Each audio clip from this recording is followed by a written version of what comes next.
Over to Derek Davis. And Derek is our dealer in Marshall, Missouri. And he just wants to share some of the things that he's been doing now. So. My name's Derek.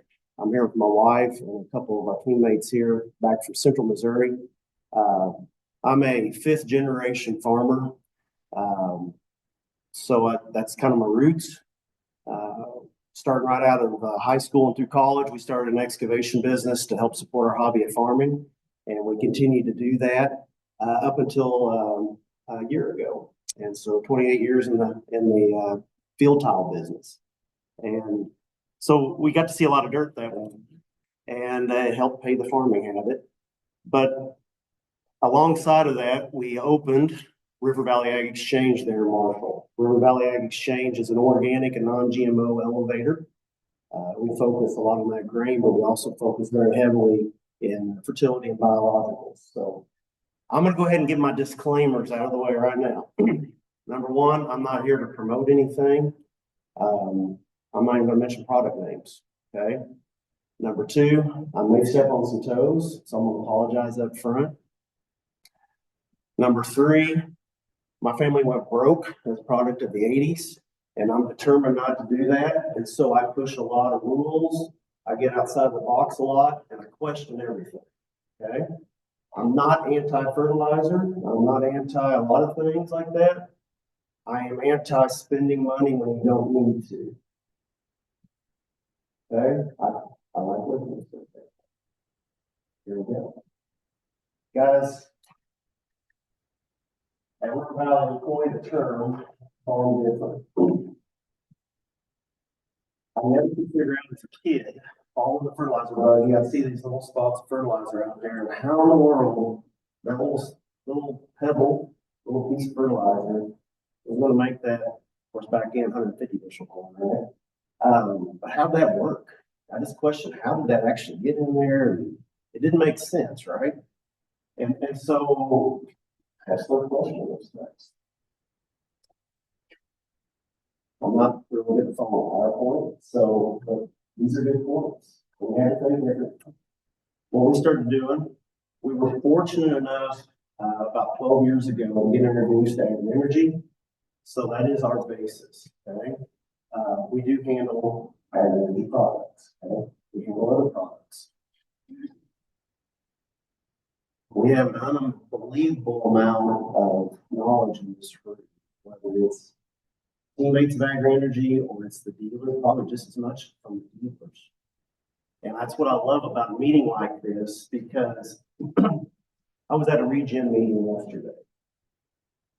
It was a good meeting, but the air was different. Okay. Here we can go out in the hallway and we can be real and share and be upfront with people. There it's just different. Okay. I like that about this. We knew there had to be a better way. We knew that throwing all this fertilizer and things, when we were hitting these glass ceilings, what do we do different? And so by working with agri-energy and learning more about microbials and biology and how to feed that opened up a whole new world. Okay. So quick question, just to kind of get an idea of learning. Does anybody here know what glyphosate is or what it's in? Help me out here. What's it in? Glyphosate. There you go. That's a good answer. Good job. If I had a door prize, you get it. All right. So, yeah, most everybody knows what glyphosate is, right? Okay. Quick question. What is Bacillus amyloidaceans? Anybody know what it does? Now, every one of us in here is probably either using it or getting ready to use it or has been using that product.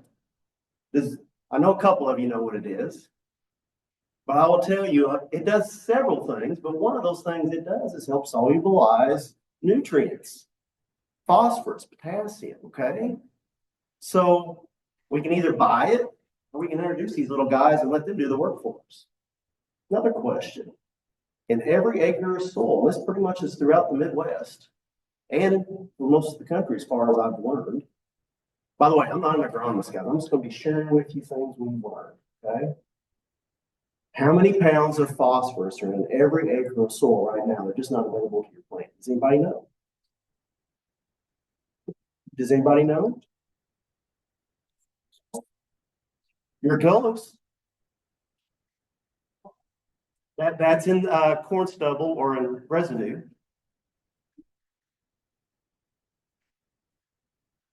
Well, and typically in the organic matter, that's what's available. So unavailable, on average, you have about 6,000 pounds of phosphorus in every acre. Okay, so we need to add it, but we've got all of them. That makes sense. Potassium. Anybody know that number? Now, it's got a wider range depending on where you're at. From what I found out, it's between 14,000 and 24,000 pounds of potassium in every acre. Yet, we need to be putting it out here. 6 inches, top 6 inches of your soil. Okay. So, yesterday's a good example. There was a very sharp young man. He talked about balancing soil. I think we can all agree it's all about balance, right?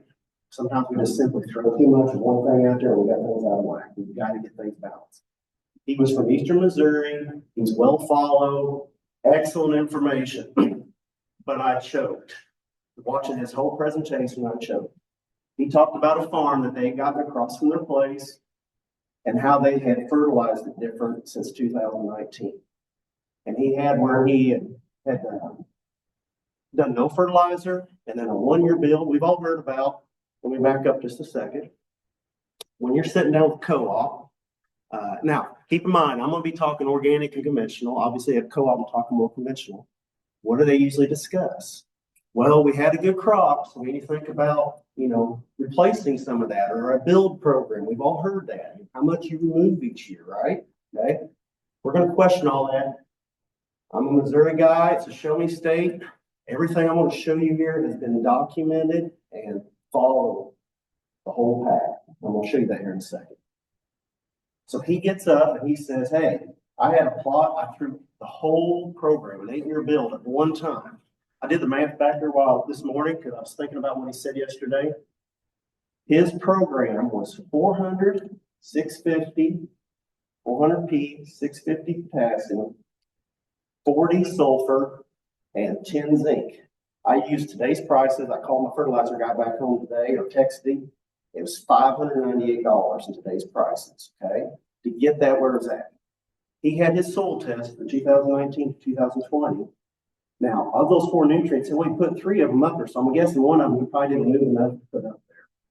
But the 3 that he did, he improved with 400 pounds of phosphate. He improved that soil test 27.5 pounds.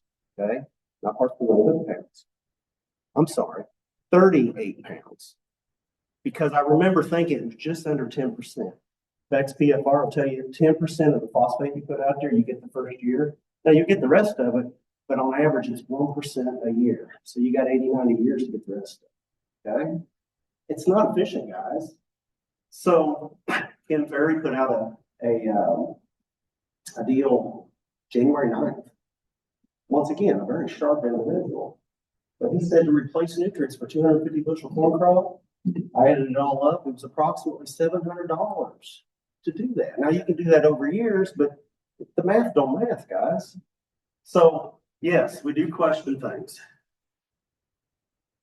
Ken said it good earlier. If you don't have tilth and some of the more important things going on in the soil and some good biology, you're forced to be chemical. Okay? And that's kind of what we forced ourselves to do. You guys, I'm sure some of us in the room have been given medicine, and then we've been given other prescriptions to offset some of the side effects. Okay? Same way in ag. Okay? Anhydrous. Guys, I understand why they got to use it. It's inexpensive, and especially in a tight year like this year. But what it's doing to that, we have to offset it. So I'll fix it, right? There is no silver bullet. I want to drive that home. There is nothing out there. Agri-Energy has no one product that's just going to fix everything. If anybody does, be careful. Okay? You've just got to create a good environment, less toxic substances. That guy yesterday, he quickly addressed it because he knew he was going to get the question later. Somebody said, what about all that salt in the first year? And he put up testimony from, I don't remember exactly who it was, but it was a lab or whoever made the comment that despite the high level of fertilizer you put out, the soil salt levels were remarkably good. Okay. Can you imagine what they would have been if he hadn't dumped all that salt on those kids? Inoculants. Man, Gary is spot on. A good seed treatment. So at our farm, we make sure every seed goes out with a good seed treatment. River Valley, we buy grain, and we have a food grade corn program and a Milo program. We will not let that seed go out. And it's for selfish reasons, guys. We need every bushel we can get, and we figured out that one of the cheapest ways to cheat is to get a good biological seed treatment on there. You get the right microbes on there, and you really figure out which specific microbes do what, and you get intentional about putting in less seed, it'll work. We have companies that are in seed trials that have heard about some of the treatments that we're using, and they will secretly ship us seed. And we will treat it for them just so that they can have that advantage in their trials. It works. Okay? Feed the microbes. That's the other thing. You have got to feed the microbes. You want to raise a good family? You feed them. Always, Grandma and Grandpa, I'm glad I learned this. I didn't realize I was learning it. How do you get a family to show up? You feed them well, right? And now I'm doing that with my kids and their boyfriends, girlfriends, it happens, but at least you get to see everybody, but we feed them and they grow. That's what happens with biology. So, pretty simple, get soils balanced. I personally, like I said, I don't represent the views of agri-energy here. I'm just coming to you with my opinion on what we're seeing. Seed treatments, get things rolling there in that root zone. And then what I'm getting ready to tackle here, I think is the very beginning of where we start, actually not the end. And that is working with those residues, okay? If you ever want to try every snake oil in the world, open up an organic elevator. You will have companies from all over show up wanting you to try their product. The good part about that is there are good products out there. Unfortunately, this industry is not regulated very well, and so anybody can get one of them tag. Okay? But it allowed us to real quickly and easily go through all this stuff and figure out what works and what doesn't. And there are some little bitty details between the one that looks identical to the other, even on the label, but they do one thing different and it makes day and night. So, feed it. I'm not even gonna spend much time with this. You guys have seen this. I'm going to the next slide. Residue management. Once again, soil tilth, huge. Seed bed, you can get good seed to soil contact. That is more important, especially if you're working in kind of a dry season. That moisture is going to be a big deal. Getting your soil tilth right. And I'll talk about that here in a second about weed pressure.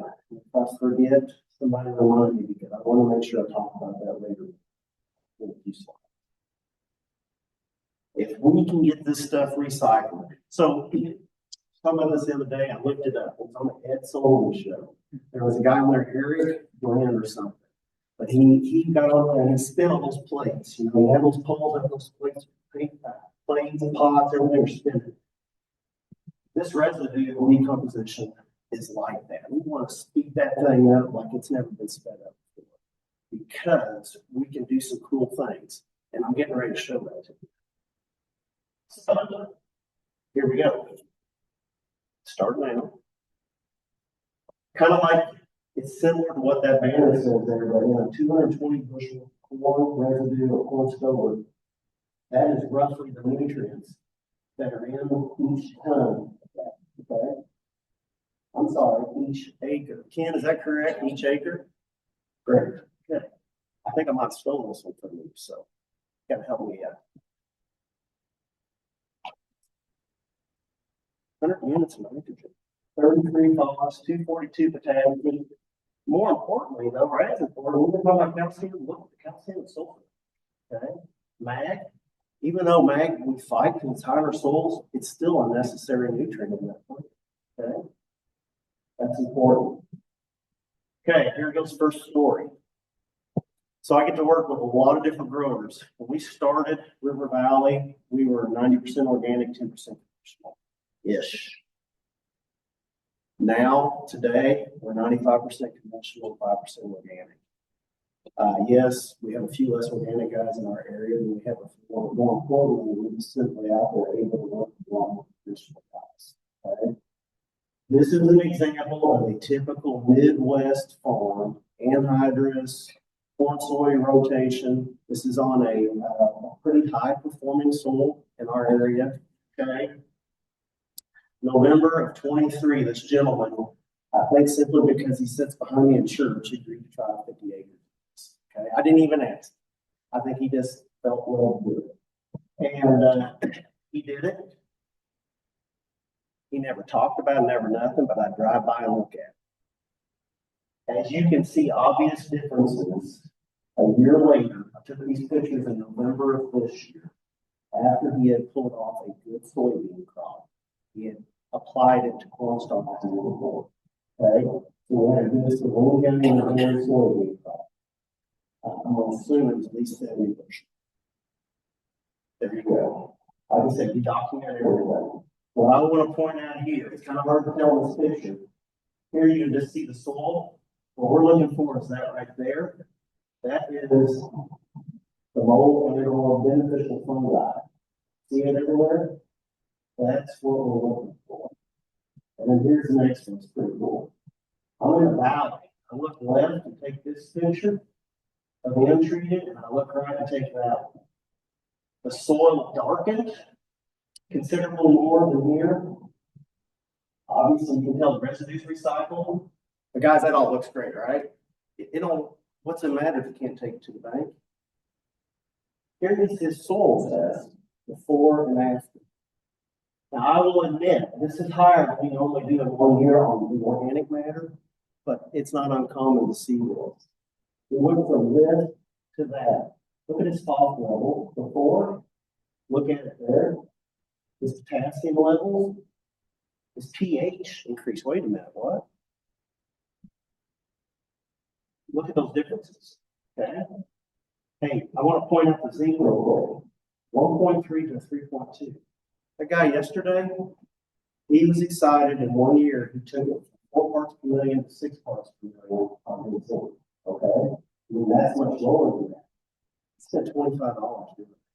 What I want to point out here is this program I just showed you, this gentleman spent less than $20 an acre doing it. Okay. His Haney test. I'm a big Haney fan. Okay. You can measure a lot more. One of the main reasons I prefer to do it, in addition to other things, is the carbon nitrogen ratio down here. We'll talk about that here in a second. It's hard to remember all these numbers. And by the way, can you guys see these on this screen? We did this the other day and it was hard to see. So I want to try to discuss the numbers a little bit better as we go on. But here's what I want to point out. Here we go. His overall soil health score went up about 5 or 6 points. Okay, or 10s.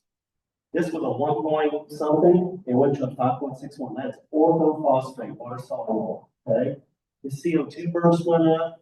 All of those went up significantly. They didn't move much as far as the bar, but the numbers here all increased. His organic nitrogen. I learned something this morning. I guess I've heard it before, but I forgot that most 67%. I wrote that down, Dean. 67% of your nitrogen comes from your soil. So having a 10% increase, isn't that a big deal? And then his organic carbon nitrogen ratio was a 15.3. I'll talk about that here in a minute. Guys, let's prove it again. Okay? This isn't a snake oil thing. This is stuff that's happening. We get it over and over and over again. Keep in mind, I probably left out a very important detail. This gentleman, when he planted his bean crop, didn't put down the first pound of fertilizer. So where'd all those nutrients come? On a soil test, after he pulled the new crop off of, after a soil test. That's not what they teach you at co-op, guys. Look at the sap uptake. This is a sap, not a tissue test. So we're able to forecast. When I'm working with guys, and they're nervous. They're like, man, I don't know, this isn't what I've been taught. We take the anxiety right off the plate. We do in-season SAP tests. We have 2-3 weeks to go in there. We're looking and correct anything that we have concerns about. Okay? We won't have to form on this stuff.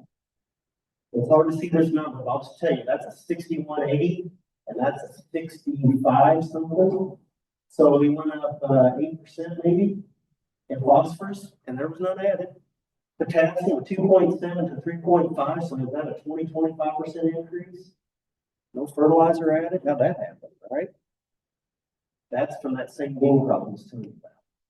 Now here's the cool part. Midwest slabs. I love that lab. That's what we use for our soil test part of things. Typical rate for 250 bushel corn crop, we need a 270, 115, 100. Wait, what? Up here? We need a 260 and 0 and then $130 for the savings for less than 20. Here's what I love about these programs. There's something else going on here. I didn't go to school for this. You guys know way more. I'm talking to the choir. But what I want to point out is this. God created things to be in balance. When was the last time you went by a grove of trees and you saw them starving? They know how to recycle and take care of themselves. We just won't screw it up. And so if we can get things balanced and let nature do its work, that's what I love about a good biological. There's so many bad biological products out there. And I'm not knocking any company, they just don't know what they don't know. If you've got a good program, that soil will balance itself. And I'm going to show you that here on some other soil tests here in a minute. We've just learned that last year too. Here's another guy. So the previous guy you just saw there was a no-tiller. This one here is a no-tiller, conventional. He is an anhydrous, typical fertilizer guy. We came in, notice his organic matter is what I want to point out, 2.6. His phosphorus levels are okay. Potassium is low. pH is 6. Okay. And you'll notice his name here. No fertilizer added. Pulled a soybean crop. We applied it to corn stalks. Pulled soybean crop off of it. Here's his results a year later, this past year. Went to a 2.9. You're raised at 0.3. You think raising at 0.3 in 1 year is a big deal? His heat level stayed about the same. Okay, so they didn't really jump much. But he went from, I think it was a 107 to this. So he went to 38. Take that times 2. We just picked up 70-some pounds of phosphorus or potassium and didn't put down the first pound. Where'd that come from? I'm going to show you what's worth it. How many here have to apply lime regularly? Or should be? Okay, at least I got a couple of hands. Okay, the rest of you are just. I want to point this out, guys. 2,078 parts per million calcium. Okay. Look at this one. What? Where did we just pick up about 1,000 pounds of calcium? Is that not amazing? If we just get out of the way and let nature and let God do what He had planned, look what can happen. That came from what they're talking about here. Came out of residue and what was in that soil that wasn't available. All we're doing is recycling. Okay. Oh, by the way, zinc was 0.7, it's 0.9. Okay. So it's still low, but we didn't add a drop. And I'm not saying you shouldn't add it, but I'm just saying without adding, we still raised it. What? 20-30%. Okay. You're going to see a lot of these because we document all this. It's one thing to tell the story, but if you're in the proof and the pudding, I can't live in Missouri. I'd shame on my other fellow Missourians. Is that right? That's it. I'm showing you. This is a cool one. This guy came last March 1st, and he said, Derek, I got to do something different. He's 2 years older than I am. He said, in high school, I had this farm. He said, it was my SAE project. I watched it like a hawk. He said, over my 20s, my 30s, I did what the co-op said. He said, I pulled soil tests very regularly, did their record, could not build my level. Nothing was happening. he said, let's try your farm. So I said, well, I'm gonna start with the soil test. He said, well, yep, that'll work great. It's going to corn this year. Let's do it. I'll pull up in the field, 154 acres. Call him, I said, right, I'm at the wrong farm. Well, why you say that? I said, you said it's going to corn this year and all these corn stalks. He said, that's why I'm calling you. I said, those are 3 years ago. He said, that was in the deal flash. And this is one of his better yielding farms. This will not break through. So, okay, it's good work. So we pulled our soil test. At River Valley, we do 2 base programs. We tweak them as needed. But we do a digester program. I showed you the previous 2 programs or the slides, or a digester with the right food source. Okay, all this plain and simple. We have another program that the farmers have nicknamed the trilogy. And so it's stuck, and that's how we market it. I'm not here promoting it, I'm just telling you this is what we did. And I'm gonna start off with asking this question. Anybody here like cake? I need one person to say yes, they do. Mike, what is your favorite kind of cake? Wedding, I think it's called Italian wedding cake. It's what we call a white cake, right? Okay. So if whoever was making this wedding cake, Italian cake, if they failed to put baking soda or baking powder in, what would happen to that cake? It wouldn't rise, would it? So if we had a chocolate version, we'd have brandies, right? Kind of. Yeah, it still tastes good. It still works for that midnight snack, right, David? But it won't have that wow factor. It won't have those bubbles in there. So what you're telling me is that ingredients are important, but probably more important if they're put together at the same time. Good point. There is Google this stuff. You're not going to find it. You have to be in the rooms like this. That's the only reason we've gotten this far is because I've learned from every one of you all in this room. Every one of you.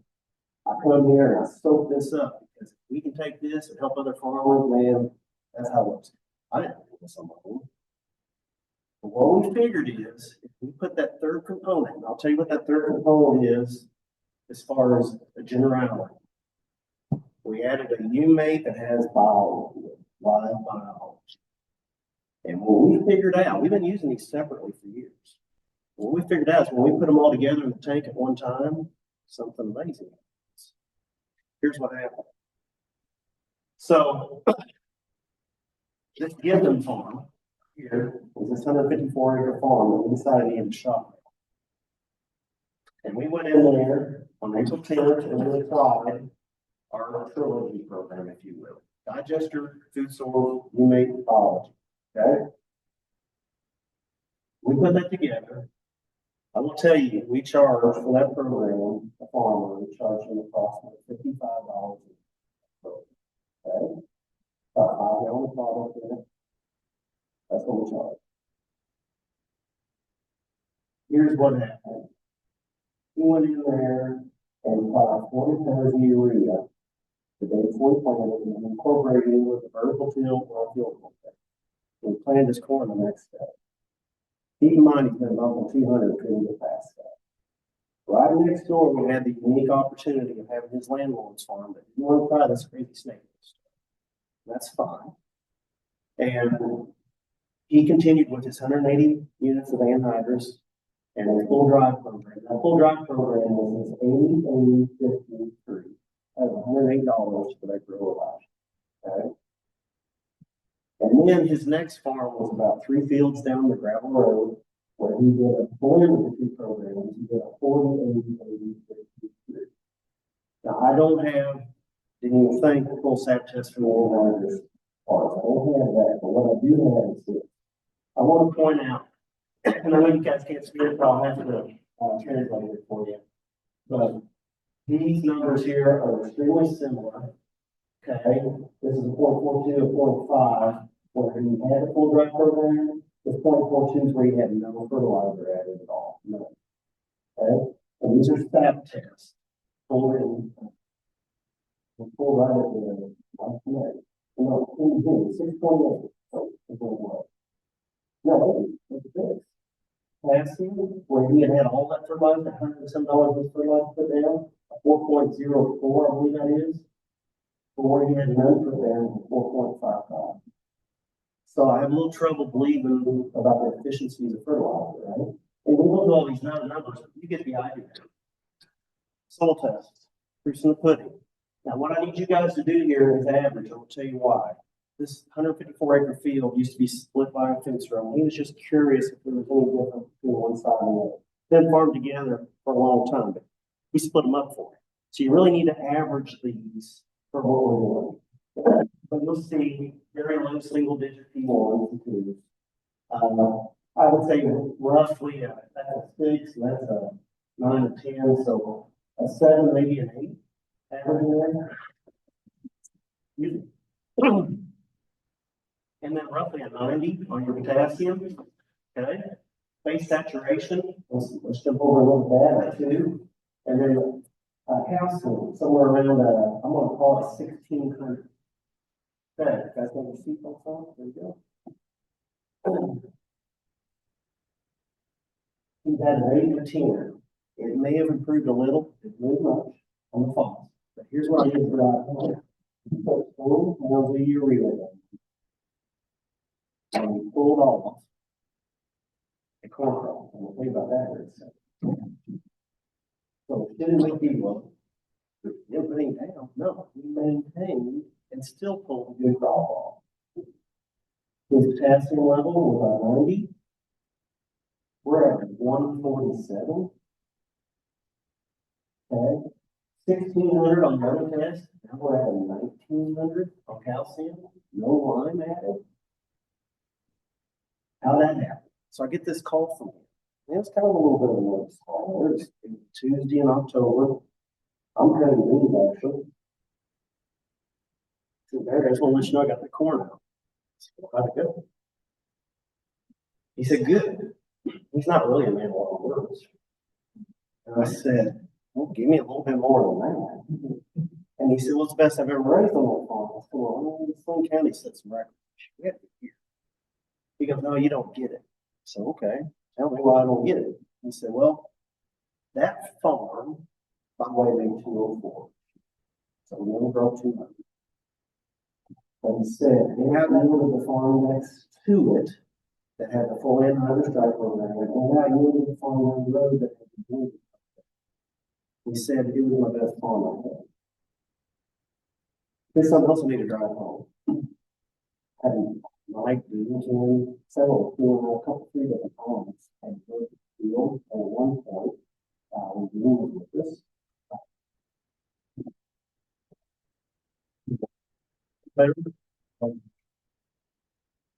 At one time, maybe if I slide this thing, it's better.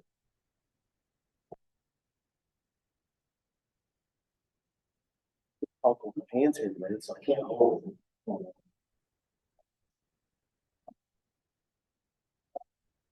So, what's that?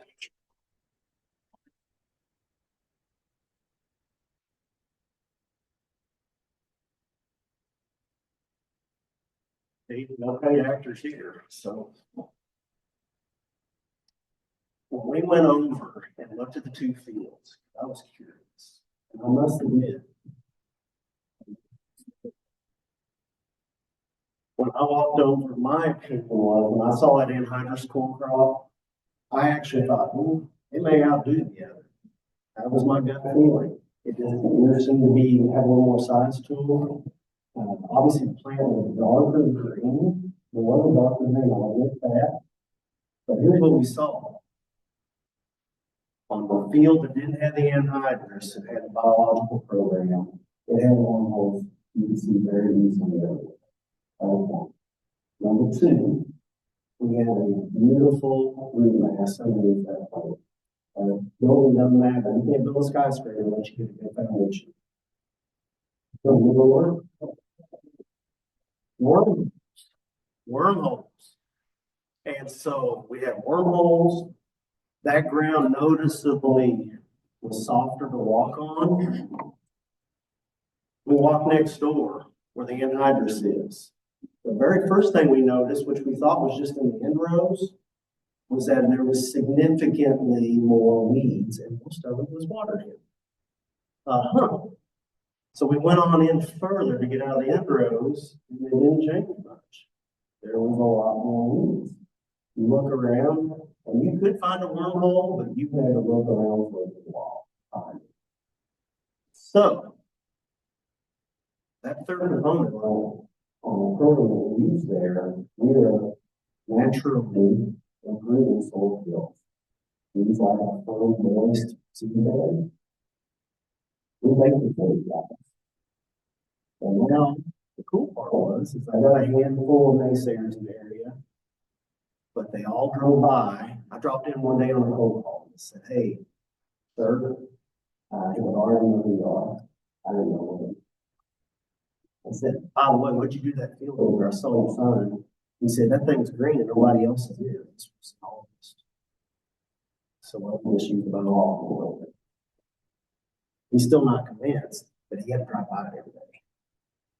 And that's what it takes. Is it just takes getting exposed, educating, and being patient with people. Can't fix everything all one day, but people have to be willing to try to understand it. That's fine. But to have that kind of results and to be able to do that and to do it with a biological program, and once again, raised his best corn crop ever on the farm without those inputs like we normally would, and maintain or build soil test. That's just crazy. Okay, university information. This is coming from the Illinois Agronomy Handbook, and I want to point out, I don't expect you to be able to read it, but what it says is this. On average, Illinois soils require 9 pounds of phosphate per acre to increase the soil test by 1 pound. So they're telling you right there, it is not efficient, okay? I'm sure they don't post that at the local co-op. Otherwise, you'd feel very depressed about writing a check for 90 pounds and only get one, put in your car, right? Potash. Illinois soils require on average 4 pounds to raise it on soil test. Guys, do the math. Now, I did the math, and Ken made fun of me. He said, "Derek, you can't tell people that." And I said, "Well, that's a lot of money." I mean, well, and I agree with Ken. But guys, spending $500, $600, $700 to build, like they say, well, this work a little smaller. Okay, this is a new product. AgriEnergy actually is a distributor for it, one of the primary distributors for it. We only got one trial out last year, and we were the only ones to have the hands on it to do it. It is a biological that goes on dry fertilizers. For those of you or those that still aren't comfortable to get away from that program, I'm just anti being inefficient. Here's what we saw. This product, and by the way, the cost point on it is very small. I don't know how everybody's retail. It's probably $8 an acre, maybe. We put a fat test. We followed this farm all season. We did drone pictures. We documented. But we added to this guy's fertilizer. He showed him his tractor and a buggy and spread his field. Now keep in mind, he's in an environment where in western Missouri, where 135, 150 bushel corn is their average, okay? I don't know what the county average is, but it's below that. But that's what they shoot for in that area. What I wanted to point out, though, is that the phosphorus and the potassium both uptake is like 12% higher on phosphorus and a couple percent higher on potassium, where we used Involex and where we didn't. So all we're doing is using biology to make it more available, and also within that ground is making those other things come loose. Here's a picture, and we dug all over this field in different spots and kept coming out with the same picture. More roots, more access to nutrients, right? We're touching more soil. Now here's the best proof we could do. And we thought about it real hard before we showed people, but it is what it is. We did 3 different trials or 6 different spots, treated and untreated, all in different parts of this guy's farm so we can get different soil areas, if you I'll interpret 209 bushel where it was treated, and the one beside it, untreated, was 166. 205 treated, 123 untreated, 155 treated, treated, and 114 untreated. When you average it all together, it came up with a 55 bushel increase with biology. That farmer watched it all years. I watched it, but I just thought, man, that combine's not going to show it. I called the retailer back because he sent me the numbers. Alan from our team did the way wagon, and we went to the retailer. He wanted to see this fail. He didn't believe it would work, but he agreed to do it. I called him the next day. I go, those numbers you said, you can't be right. He goes, I'll remeasure. He remeasured, and it was actually better than that, but we decided to stick. He's a minister part-time. And he calls me and says, he calls me the Saturday morning. So this was a Thursday and went to Friday and Saturday morning. Calls me, I've been thinking on this. I've been sleeping on it. I can't sleep. So our family makes our own with phone. And he said, but I can't tell you about this kind of stuff. And he said, help me understand this more. You know? And I will tell you, he's become one of the biggest advocates. But he said, I had to see it. He said, I didn't think it worked. Guys, it's here. We just got to trust it. So I'm going to show you all some of our personal farms. So keep in mind, our farm has been organic since basically 14 until this past year. We went all non-GMO so that I could work with more farmers. I couldn't go back and forth. So I haven't had any commercial fertilizer on these farms since then. I used some litter for my base fertilizer, but here we go. So I like to push the envelope on nitrogen as well. And so I lab test all my litter, I lab test everything. And what I want to point out here is on my scope.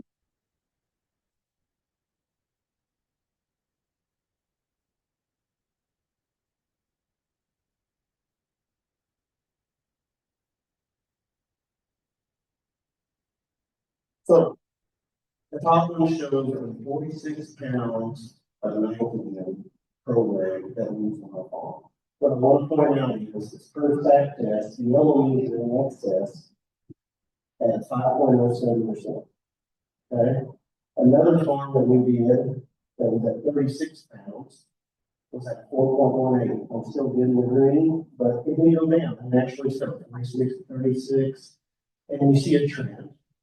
Here, we're able to raise 200 bushel corn off 22 units of nitrogen. Okay, that was this year. 4.08 was. So it didn't really have anything that worked. We knew because guess what, guys? I did 22, and I wonder in July, should I top dress that corn? I think I got off the table. I looked at it, I'm good. And that's how we can do these programs and really push them. Full test.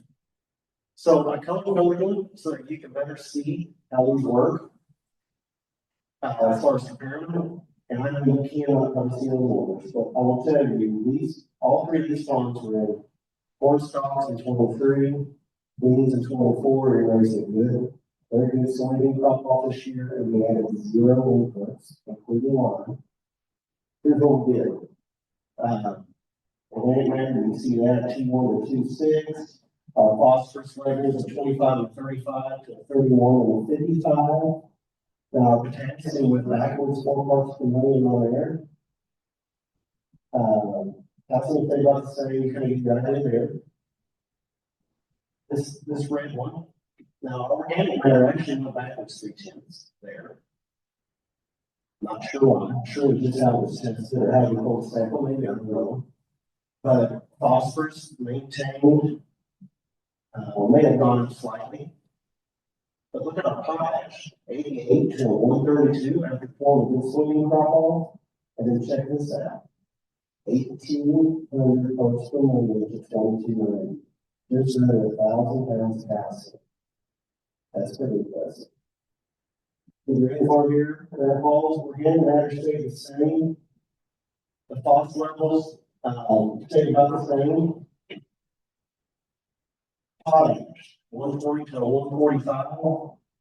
Calcium on this one, 1554 to 1948, so about 700 pounds of calcium. Here's another one. We've got two different things going on here, guys. First of all, the grid strip is similar to what I just showed you, corn stalks and the bean crop. Organic matter actually, like it says, organic matter went up 3 points. But I want to show you what happened here in order to drive home a little point that we're learning. A 10 and a 13 phos with no fertilizer added went to a 45 and a 102. Well, that obviously has a significant jump, but now we're starting to get in high enough that we're going to throw off some balances, right? Like the phosphate balances, things like that. I had this happen. I didn't put all the soil tests up here. This is just a good example of what we're doing. They all look similar. But I've got farms last year that had this 100 or high number, and now they're back at 50. So first I thought, man, we're going backwards. Maybe this isn't staying consistent. And then it kind of hit me. Maybe nature's just balancing itself. We're not shoving things down its throat. We're allowing it to balance. You know, a 50 P1 or P2 in there is a great number. Nothing wrong with that. And so I expect that number next year. It would not surprise me if it's down around 50 or 60 next year. It just balances itself. But look at the potash. A 107 to a 240. And then let's see, 1800 to a 24. Now we're talking 1200 pounds of calcium. And then this red one is what we call French yeast. So it's a slightly different animal. It did have some fertilizer added to it. It had some litter. The analysis was approximately, it was a 36, 50, 50 approximately. But we raised a good core crop off of it, right? We went from these P1, P2, we actually raised them after going to go to core crop. So we don't need to add more for removal. We took it from a 148 to a 217. Okay. Calcium went up 300 pounds, but here's what I want to drive home. This field here was my one bad apple that I could not pH up. I had scheduled to have line put on it.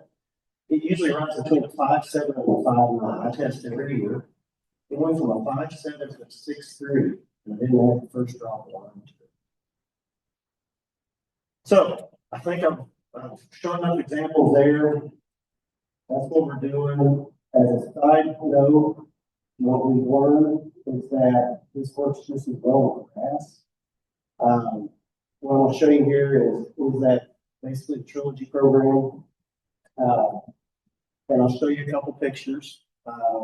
We're actually doing this we've had some people try it in the yards, but pasture is turning into a pretty big market for us.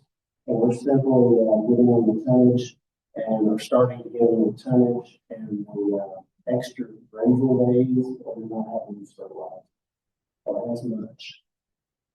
So these are a couple of instances, and that's why I wanted to show them here. Ryan, that I mentioned earlier, he calls me August 8th and said, "What was that product you put on my field?" I don't know, he did 3 of them. He said, "That's black stuff." And I told him, and it was a UA with all. He said, "I took a jar at home. You didn't know I got it out of your toe." But he said, "I took a jar home and I sprinkled it in the yard." And I said, "Oh, really?" He goes, "I watched that thing all spring. And we had a lot of rain. We couldn't get the field for 30 days this spring." And he said, Cindy was out mowing the yard, and where our yard was our hay field, that's where this is at. And he said, she come in and said, "Everything's burned up. Why do we got green stripes in our yard?" And he goes, well, I can't repeat what he said, but he said, "Oh, he's something. I gotta know." So Grandpa always taught him keep a screwdriver in his drill. And he said, "You can do lots of things with a screwdriver, including check and see that." He said, "I got that screwdriver," and he said, "Went over here on the brown grass, couldn't even get it to go in the ground. We're pretty heavy clay soil." He said, "I go over here and I push it all the way." calls me, he texts me first, then calls, and was like, holy smokes, I should have done the whole field with that. And of course, we knew something was happening in this cornfield, but that's what happened there. Now, I'll share with you what happened here. So this is that white cornfield. I was talking about it had 22 units of nitrogen. And what happened here is this. Easter weekend, Saturday afternoon, I sprayed about 70 acres of it. And when he come pick me up, I'd sprayed some of the product that kind of gets out of nozzles, right? And you can kind of see where my beam was. Oh, Oops, sorry. Not cutting you off. I wouldn't, Trying to. that's fine. One more. What I want to point out is this. That grass went from this to Monday morning at 7:18. I took that picture. 36 hours, that grass went from this to this. And what I want to drive home, with the exception of 0.3 of a pound of potassium sulfate, it had no fertility there. It was all biological and that's what from that to that in 36 hours. This happened. So, that's all I've got. I may have gone over time. I don't know. You're fine. I'm pretty comfortable laying against the building, but, I just think we need to ask questions. I think we need to push the envelope a little bit, and every one of you guys here, want to know most of you, yeah. We didn't get this far by just, taking what was handed to us. So anyhow, I hope we added some value here. So any questions? That picture there, was that a product where they dried and he sprayed a little bit there? He literally just had his quart jar and we just sprinkled or drizzled, however. His name and he just. Yeah, there you go, man, I'm so mad. I started to write my name. How cool a picture would that have been? So I guess we'll write our name next year. Yeah. Any other questions? Guys, thank you.